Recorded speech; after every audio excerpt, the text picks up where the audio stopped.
Welcome to our channel. आज इस video में हम लोग डिस्कस करने वाले हैं about the nitrogen family. Nitrogen family में जो एलिमेंट्स रहते हैं वो क्या रहते हैं? Nitrogen, phosphorus, S, S B and bismuth. तो इसमें से इम्पॉर्टेंट ये बात है कि कौन से मेटलॉइड्स है, कौन से नॉन मेटल्स है और कौन से आपके मेटल्स होते हैं। तो मेटलॉइड्स की ट्रिक मैंने इससे पहले भी कंपैरेटिव एनालिसिस वाले वीडियो में डिस्कस की थी। उसमें क्या है, जितने भी मेटलॉइड्स है आपके पी ब्लॉक में, हम उसे कौन सी ट्रिक से देखेंगे? बालिका that is for boron, Sita, silicon, Gita, germanium, Aishwarya, S B that is सब, tuition that is T and आते that is A. That is बालिका, सीता, गीता, ऐश्वर्या, सब, ट्यूशन, आते। ये आपके सब मेटलॉइड्स हो गए। इन मेटलॉइड्स में इस ग्रुप में कौन कौन से प्रेजेंट है? आर्सेनिक प्रेजेंट है और एस बी प्रेजेंट है। देखो ये हो जाएंगे आपके मेटलॉइड्स। अगर आप मेटलॉइड्स के ऊपर जाएंगे कोई भी ग्रुप में, तो आपको क्या मिलेंगे? Non metals. और मेटलॉइड्स के नीचे क्या होते हैं? मेटल्स। नीचे ही मेटल्स क्यों आते हैं? Because as you go down the group, जो electron due to the big size electron easily lose हो जाता है। इलेक्ट्रॉन इजीली लूज हो रहा है मतलब मेटालिक कैरेक्टर इंक्रीज हो रहा है। अब हम बात करते हैं कि नाइट्रोजन फैमिली को हम लोग निक्टोजन फैमिली भी बोलते हैं। ऐसे क्यों बोलते हैं? Because they produce suffocating gases. अब इस नाइट्रोजन फैमिली को हम लोग 5 वीडियोस में डिस्कस करने वाले हैं। फर्स्टली हम डिस्कस करेंगे about the physical and the chemical properties of the nitrogen family, the compounds of nitrogen, the compounds of phosphorus, nitrogen oxide plus the allotropes of phosphorus, and lastly the oxo acids of phosphorus. Now we start with it. The first one is the physical properties. Physical properties में हम discuss कर रहे हैं electronic configuration. हमने कहा था कि आप पी सब शेल में मैक्सिमम 6 इलेक्ट्रॉन भर सकते हो। देयरफॉर पी ब्लॉक में क्या है? 6 ग्रुप्स होते हैं। So we start with boron. Boron में आपने 1 भरा इलेक्ट्रॉन पी में, कार्बन में आपने 2 इलेक्ट्रॉन भर दिए, नाइट्रोजन में आप क्या करोगे? तीसरा इलेक्ट्रॉन भर दोगे। दैट इज इसका इलेक्ट्रॉनिक कॉन्फ़िगरेशन क्या होगा? NH2NP3 where N is the outermost shell number. Okay, now we talk about the oxidation state. Oxidation state में ये आपके सब एलिमेंट्स हैं। इसमें जो नाइट्रोजन रहता है, oxidation state is the maximum number of electrons lost. तो जो नाइट्रोजन है वो क्या दिखाएगा यहाँ पे? पी के 3 इलेक्ट्रॉन और एस के 2 इलेक्ट्रॉन। तो वो कितने इलेक्ट्रॉन लूज कर सकता है? मैक्सिमम 3 + 2 5। देखो नाइट्रोजन की ऑक्सीडेशन स्टेट क्या होगी? +5। सिमिलरली फॉस्फोरस की भी होगी, आर्सेनिक, एस बी। और जो बिस्मथ है, बिस्मथ की ऑक्सीडेशन स्टेट +3 होती है। +5 क्यों नहीं होती? इसका रीज़न है inert pair effect. Inert pair effect. आप जैसे ही ग्रुप में नीचे जाएंगे तो जो आपके लोअर ऑक्सीडेशन स्टेट्स हैं वो आपको देखने लगते हैं। या फिर आप ऐसे बोल सकते हो कि S के इलेक्ट्रॉन्स लूज नहीं हुए, means the NH2 electrons become inert, is called as inert pair effect and this is due to the poor shielding of F elements. Shielding मतलब रिपल्शन क्रिएट करना। जो F ब्लॉक के F subshell है उसके entry होने के कारण क्या होता है? F सबशेल जो है जो रिपल्शन कम क्रिएट करता है, देयरफॉर न्यूक्लियर चार्ज क्या होगा? बहुत इंक्रीज हो जाएगा। और इंक्रीज न्यूक्लियर चार्ज के कारण जो NH2 के इलेक्ट्रॉन्स है वो लूज नहीं हो पाते हैं। देयरफॉर ये कौन सी ऑक्सीडेशन स्टेट शो करता है? +3। अब हम बात करते हैं अबाउट द एटॉमिक साइज। हमें पता है as you go down the group, nitrogen family में जैसे आप नीचे जाएंगे तो आपके नंबर ऑफ शेल्स इंक्रीज करेंगे। नंबर ऑफ शेल्स इंक्रीज करेंगे तो आपका साइज इंक्रीज करेगा। So the size will increase from nitrogen to bismuth. Okay, अब हम बात करते हैं आयोनाइजेशन एनर्जी। आयोनाइजेशन एनर्जी से energy required to remove the electron. एक बात ध्यान में रखना, ionisation energy is inversely proportional to the size. आप खुद ही सोचो, अगर आपका साइज छोटा रहेगा तो जो आपके इलेक्ट्रॉन से न्यूक्लियस के बहुत क्लोज रहेंगे तो न्यूक्लियस उस पर बहुत हाई पुल लगाएगा। देयरफॉर आपको मोर अमाउंट ऑफ एनर्जी देनी पड़ेगी इलेक्ट्रॉन को रिमूव करने के लिए। तो ये इन्वर्सली प्रोपोर्शनल है। देयरफॉर अगर ये आपके साइज का ऑर्डर है तो इसका जस्ट उल्टा क्या हो जाएगा? आपका आयोनाइजेशन एनर्जी का ऑर्डर। अब हम बात करते हैं covalency of the nitrogen family. Covalency क्या होती है? It is the number of bond form. कितने बॉन्ड वो फॉर्म करेगी नाइट्रोजन फैमिली, ये सब कितने बॉन्ड फॉर्म करते हैं। तो फर्स्टली हम देखें तो नाइट्रोजन जो है वो 3 बॉन्ड फॉर्म करता है, फास्फोरस 5, आर्सेनिक 5, Sb 5 और बिस्मुथ 3। अब ऐसा क्यों होता है? देखो जो नाइट्रोजन है, नाइट्रोजन हमें पता है कि सबके आउटरमोस्ट शेल में कितने इलेक्ट्रॉन होंगे, 5 इलेक्ट्रॉन होंगे। तो इसने स्टेबल होने के लिए क्या किया, यहाँ पे 5 इलेक्ट्रॉन थे और 3 इलेक्ट्रॉन कोवेलेंट बॉन्ड बना के ले लिए, कोई भी एटम हो उसके साथ। तो 3 बॉन्ड यहाँ से बना लिए। देखो नाइट्रोजन कितने बॉन्ड्स बना रहा है, 3। बट अब फास्फोरस का देखो, हम देखते हैं फास्फोरस जो है ये 3rd पीरियड को बिलोंग करता है। हमें पता है जो आपका फर्स्ट पीरियड होता है, first period consist of S subshell. अगर मैं बात करूँ सेकेंड पीरियड की, सेकेंड पीरियड क्या कंसिस्ट करेगा, एस सबशेल और पी। सेकेंड मतलब 2 मतलब एस भी कंटेन करेगा, पी भी कंटेन करेगा। एंड थर्ड पीरियड क्या कंटेन करेगा, एस पी डी। और फोर्थ पीरियड की बात करूँ तो S P D F subshell. तो ये डी सबशेल भी है इसके पास। तो फास्फोरस का आप कैसे लिखेंगे, electronic configuration आटोमोस्ट shell 3s2 3p3 और 3d0। ओके, फिलहाल ये एम्प्टी है। अब हम इसमें देखते हैं 3s में 2 इलेक्ट्रॉन है एंड 3p में है इसके 3 इलेक्ट्रॉन।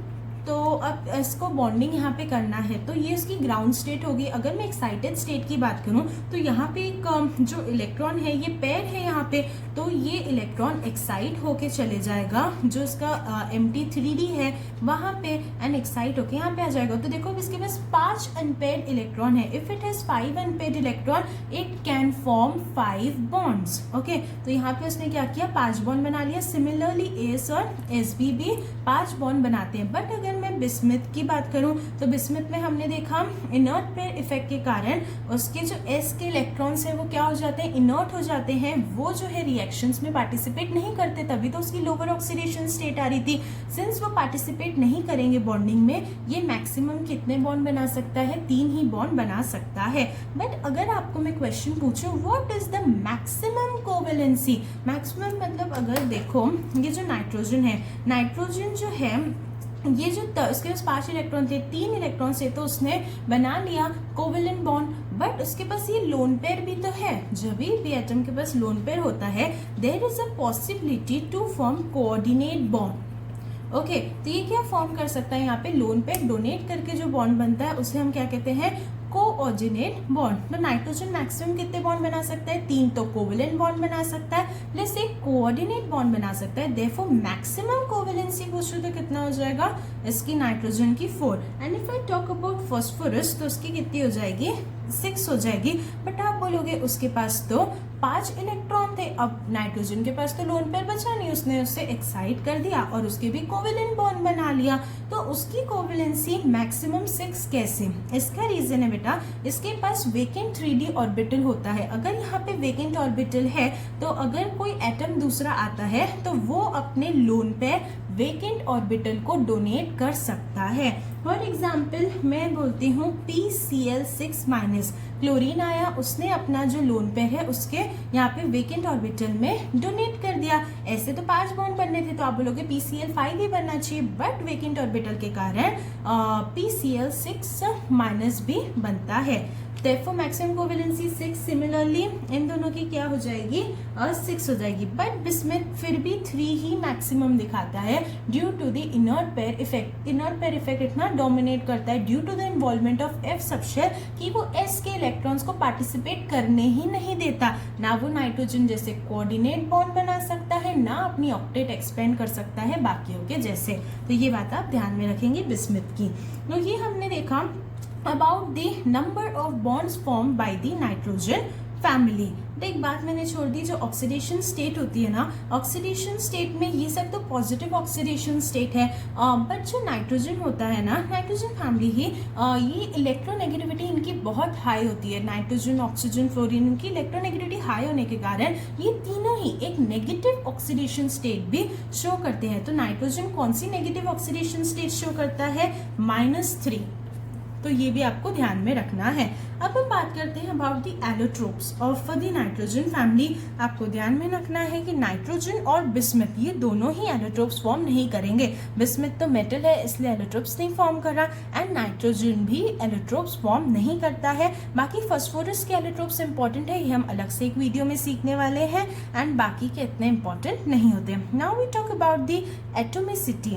एटोमिसिटी मतलब जैसे नाइट्रोजन, हमें पता है कि नाइट्रोजन N2 के फॉर्म में एग्जिस्ट करता है, तो ऐसे ही N2 के फॉर्म में देखो उसकी एटोमिसिटी कितनी हो जाएगी 2, सिंस 2 एटम्स साथ में लिंक्ड है, तो ऐसे बाकी की एटोमिसिटी क्या होगी। तो इसके लिए आपको पहले पता होना चाहिए व्हाट इज कैटिनेशन। कैटिनेशन क्या होता है, binding of an element to itself through covalent bond. Okay, जैसे अगर आप नाइट्रोजन की बॉन्ड करो, नाइट्रोजन खुद से बॉन्ड हो गया कोवेलेंट बॉन्ड के कारण, तो उसने N2 बनाया।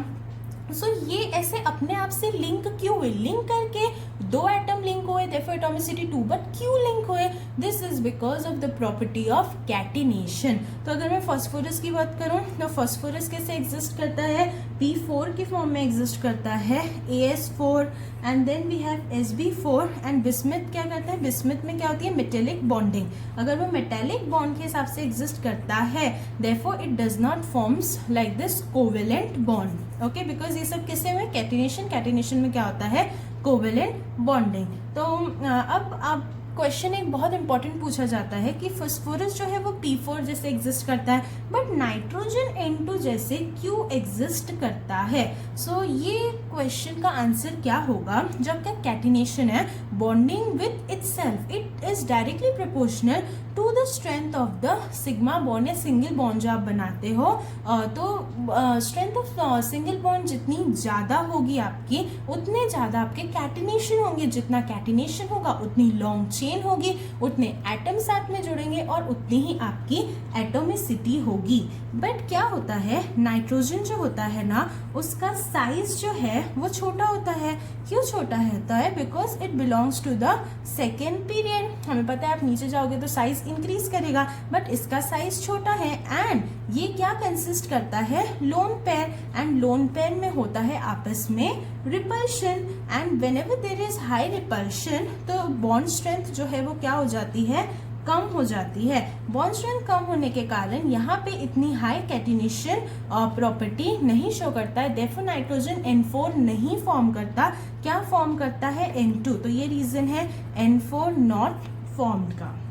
ओके, अब हम बात करते हैं कुछ प्रॉपर्टीज, दूसरी properties that is about the properties of the hydrides. Properties of hydrides में जो भी नाइट्रोजन है, हाइड्राइड्स क्या होते हैं, जब आप हाइड्रोजन के साथ रिएक्शन कराएंगे तो जो रिजल्टिंग आपका कंपाउंड बनेगा उसी को हम लोग क्या कहेंगे, हाइड्राइड्स। अब हाइड्राइड्स में नाइट्रोजन हाइड्राइड, फास्फोरस, इसकी ASH3, SbH3, BiH3 ये सब आपके फॉर्म हुए। इसके इंपॉर्टेंट क्वेश्चंस आते हैं कि बॉइलिंग पॉइंट जो है वो किसका ज़्यादा होगा। अब हमें पता है आप नीचे जा रहे हो तो मेटल बढ़ रहे हैं, दैट इज बिस्मथ क्या है, मेटेलिक नेचर का है, ये नॉन मेटल्स है, और ये क्या है आपके मेटलॉइड्स। तो अगर ये मेटल है तो इसका जो बॉइलिंग पॉइंट है वो ज़्यादा होगा, बिकॉज मेटल्स में बॉन्डिंग सबसे ज़्यादा स्ट्रॉन्ग होती है कंपेयर टू नॉन मेटल, तो इसका मेल्टिंग पॉइंट क्या होना चाहिए, ज़्यादा होना चाहिए। देखो मेल्टिंग बॉइलिंग पॉइंट का ऑर्डर क्या आ जाता है आपके पास, BiH3 का ज़्यादा, देन SbH3 ऐसे डिक्रीज करना चाहिए, तो SbH3, उसके बाद आना तो ASH3 को चाहिए, बट NH3 आ जाता है, then we have AS3 and then PH3। Okay, ऐसा क्यों होता है कि नाइट्रोजन का ज़्यादा हो जाता है, दिस इज बिकॉज जो NH3 है ये क्या करता है, हाइड्रोजन बॉन्डिंग, और हमें पता है कि बॉइलिंग पॉइंट किस पे डिपेंड करता है, हाइड्रोजन बॉन्डिंग, ब्रांचिंग, इन सब चीज़ों पे बॉइलिंग पॉइंट डिपेंड करता है। हाइड्रोजन बॉन्डिंग के कारण उसका बॉइलिंग पॉइंट क्या कर जाता है, इंक्रीज कर जाता है, तो ये आपको ध्यान में रखना है। सेकेंडली इसमें पूछी जाती है property about the thermal stability. Thermal stability क्या होती है, आप जब हीट प्रोवाइड कर रहे हैं उसके बाद भी वो कंपाउंड स्टेबल है, दैट इज वो टूट नहीं रहा है।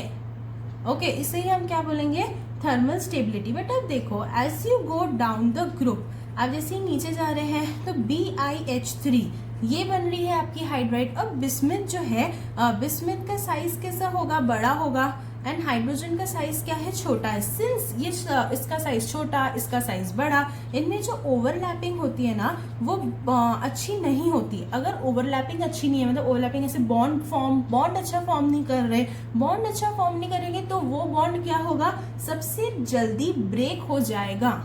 बिस्मथ ओवरलैपिंग अच्छी नहीं हो रही, बॉन्ड इजीली ब्रेक होगा। अगर ब्रेक हो रहा है मतलब स्टेबल सबसे कम है, तो थर्मल स्टेबिलिटी जो बिस्मथ है उसकी सबसे कम हो जाएगी। मतलब अगर हम एक ग्रुप में बात करें तो थर्मल स्टेबिलिटी नाइट्रोजन से बिस्मथ तक क्या होगी, डिक्रीज होगी। Okay, now we talk about the reducing nature. What is reducing nature? Reducing nature is just the reducing agent. Reducing agent पहले क्या होता है, agent मतलब जो दूसरों का करे, reducing agent मतलब जो दूसरों का क्या करेगा, reduction, and वो खुद का क्या कराएगा, oxidation. And what is the meaning of oxidation? It is the addition of oxygen or the removal of hydrogen. मतलब अगर वो रिड्यूसिंग एजेंट है तो खुद से उसे क्या करना पड़ेगा, रिमूव करना पड़ेगा हाइड्रोजन। मतलब ऐसा जो कंपाउंड जो हाइड्रोजन इजीली रिमूव करे वो अच्छा रिड्यूसिंग एजेंट हो जाएगा, मतलब उसका रिड्यूसिंग नेचर ज्यादा होगा। अभी हमने देखे कि जो BiH3 है, ओवरलैपिंग अच्छी नहीं होने के कारण इसका बॉन्ड जो है वो सबसे ज्यादा वीक था, मतलब वो बॉन्ड जल्दी टूटेगा और H रिलीज हो जाएगा। तो रिड्यूसिंग एजेंट कौन सा अच्छा है, आपका बिस्मथ आपका अच्छा रिड्यूसिंग एजेंट हो जाएगा। देयरफॉर ये जो है इसका ऑर्डर नाइट्रोजन का कम एंड बिस्मथ का क्या हो जाएगा, यहाँ पे ज्यादा हो जाएगा। Then we talk about the basic nature. Basic nature क्या होता है, that is the donation of the lone pair. अगर मैं बोलती हूँ लोन पेयर आपको डोनेट करना है, तो जहां पे लोन पेयर की डेंसिटी ज्यादा रहती है, मतलब लोन पेयर ज्यादा डेंस है, छोटे साइज में बटा हुआ है, ऐसे लोन पेयर इजीली डोनेट होता है। तो नाइट्रोजन का साइज छोटा है तो वहां पे लोन पेयर क्या होगा, डेंस होगा, इकट्ठा होगा। फिर अगर साइज बड़ा होते जाएगा तो लोन पेयर की डेंसिटी एक जगह क्या होती जाएगी, कम होती जाएगी। देयरफॉर जो बेसिक नेचर है वो नाइट्रोजन से बिस्मथ तक डिक्रीज होता है। Okay, now we talk about the bond angle. Bond angle में आपको एक ही बात ध्यान रखनी है, it is directly proportional to the electronegativity of the central atom. तो अब हमको पता है कि इलेक्ट्रोनेगेटिविटी की ट्रेंड हमने देखे थे वो कंपैरेटिव पी ब्लॉक वाली वीडियो में। उसमें क्या था, इलेक्ट्रोनेगेटिविटी जो होती है, जैसे ही आप ग्रुप में नीचे जाएंगे तो इलेक्ट्रोनेगेटिविटी कम होगी, सिंस आपका न्यूक्लियर चार्ज क्या हो रहा है वहाँ पे, कम हो रहा है। तो इसमें क्या हो जाएगा, बॉन्ड एंगल का ऑर्डर नाइट्रोजन से बिस्मथ तक इलेक्ट्रोनेगेटिविटी कम हो रही है, देयरफॉर बॉन्ड एंगल भी नाइट्रोजन से लेके बिस्मथ तक कम होगा। So this is the order of the bond angle. तो हमने देख लिया इसकी फिजिकल प्रॉपर्टीज जो जनरल थी, एंड इसके बाद प्रॉपर्टीज ऑफ हाइड्राइड्स भी पेपर में पूछी जाती है, बहुत ही इंपॉर्टेंट होता है। Now we talk about the chemical properties. Chemical properties में सबसे पहले we have reaction of the nitrogen family with oxygen. If we talk about the reaction with oxygen, हमें पता है कि नाइट्रोजन फैमिली दो ऑक्सीडेशन स्टेट शो करती है, +3 और +5। अभी हमने डिस्कस किया। अब आपका अगर सपोज आपका कोई मेटल है वो +3 में है और ऑक्सीजन किस में होता है, -2 में, तो किस टाइप की ऑक्साइड बनेगी, हम सिर्फ क्रॉस मल्टीप्लाई कर देते हैं ऑक्सीडेशन स्टेट, तो M2O3 टाइप की आपकी ऑक्साइड फॉर्म होगी। अगर मैं +5 की बात करूं, मेटल अगर +5 में है, ऑक्सीजन -2, फिर क्रिस क्रॉस करके कंपाउंड बनेगा तो M2O5, ऐसा आपकी ऑक्साइड फॉर्म होगी। Therefore the oxide forms of nitrogen will be N2O3 और N2O5 रिस्पेक्टिवली, +3 +5 ऑक्सीडेशन स्टेट में। फास्फोरस की हो जाएगी P2O3 P2O5। ऐसे ही सिमिलरली जो आपके बाकी रहेंगे ग्रुप के, उनके भी ऐसे ही ऑक्साइड्स फॉर्म होगी। ओके, बल्कि अगर हम बोले स्टेबिलिटी की बात करें तो ज़्यादा, जैसे बिस्मथ में हमने देखा था इनर्ट पेयर इफेक्ट के कारण +3 ज़्यादा स्टेबल था, तो बिस्मथ की कौन सी ज़्यादा स्टेबल होगी ऑक्साइड, +3 वाली जो ऑक्साइड होगी वो ज़्यादा स्टेबल होगी। अब हम बात करते हैं reaction of the nitrogen family with halogen. अब हैलोजन में हमें पता है जो नाइट्रोजन है और हैलोजन है, हैलोजन जो होगा वो आपका, जैसे क्लोरीन में ले लूँ, वो किस में होता है, -1 में होता है। एंड नाइट्रोजन में हमने बोला नाइट्रोजन फैमिली में अगर +3 और +5 दो ऑक्सीडेशन स्टेट होती है, मतलब अगर +3 में क्रिस क्रॉस करो Cl3 टाइप का आपका कंपाउंड बन जाएगा। और अगर +5 में आपने मेटल ले लिया तो क्या बन जाएगा, MCl5। ऐसे टाइप के आपके बन जाएंगे। फिर अगर मैं डिस्कस करती हूँ नाइट्रोजन का क्लोरीन के साथ, तो क्या बन गया, NCl3, और आप बोलोगे NCl5 भी बनेगा, बट ये फॉर्म नहीं होता है। इसका रीजन क्या होता है बेटा, अगर आप NCl5 की बात करें, अभी हमने देखा कि जो नाइट्रोजन है, नाइट्रोजन की मैक्सिमम कोवैलेंसी क्या होती है, नाइट्रोजन की मैक्सिमम कोवैलेंसी हमने देखा 4 होती है, और ऐसे ही नॉर्मल स्टेट में वो कितने बॉन्ड फॉर्म करता है, 3 ही बॉन्ड फॉर्म करता है। हमने इसका रीजन भी हमने यहाँ पे डिस्कस किया था पहले। देयरफॉर NCl5 का फॉर्मेशन पॉसिबल नहीं होता। कोई वन लाइन में रीजन पूछे तो, since it does not contain vacant D orbital, okay, does not contain vacant D orbital. अब हम बात करते हैं फॉस्फोरस की रिएक्शन। जब फॉस्फोरस क्लोरीन के साथ रिएक्ट करेगा तो फिर दो बनेंगे PCl3, PCl5। सिमिलरली जब AS करेगा तो बनेगा AsCl3 प्लस AsCl5, ओके। अगर Sb की रिएक्शन देखेंगे तो SbCl3 और SbCl5। बट अगर आप बिस्मथ की रिएक्शन देखें तो बिस्मथ में BiCl3 तो बनेगा, बट अगर मैं 5 वाले आइटम्स, देखो मैं यहाँ पे क्लोरीन का एग्जांपल ले रही हूँ, बट इसका मतलब नहीं कि फ्लोरीन और बाकी ब्रोमीन, आयोडीन, इनके साथ भी सेम यही रिएक्शन होगी। बट बिस्मथ में एक प्रॉब्लम जाती है, दैट इज बिस्मथ जो है 5 आइटम वाला, वो +3 में स्टेबल होता है इनर्ट पेयर इफेक्ट के कारण, वो 5 आइटम वाला +5 की ऑक्सीडेशन स्टेट शो करता है और फॉर्म करता है BiF5। जो भी it exist, remember this exist, but it is very unstable, और अनस्टेबिलिटी के कारण क्या होगा, इट विल ब्रेक, और ब्रेक होके वो क्या फॉर्म करेगा, BiF3। हमें पता है +3 स्टेबल होता है बिस्मथ का, तो BiF3 बनाएगा Bi +5 से और फ्लोरीन को रिलीज कर देगा। पर BiF5 तो एग्जिस्ट किया, पर